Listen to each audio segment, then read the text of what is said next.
دا میاش آخری میاشو ګڼي په خپل ژوند کې آخري رمضان، او که ستاسو دنیا ته لږ ډېر نقصان ورسي نو غم یې مه کوئ، هېڅ خبره نه. د مرګه پورې ته به دنیا پسې منډې وهئ.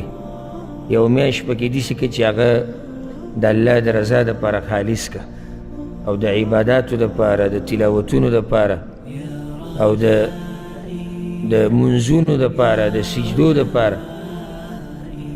وختي مې مازدیګر یو کتاب کتو، په کې مخکې ته دا خبر راله، امام ابن رجب رحمه الله د امام زهري نه دا قول را نقل کړی دی. وی هغه دا وی چې رمضان خو د قرآن سره تعلق ته وی او په خلکو باندې خوراک کولو ته وی. رمضان وی دی کې خو اصل کار هغه د قرآن سره تعلق دی او په خلکو باندې خوراک کول دی.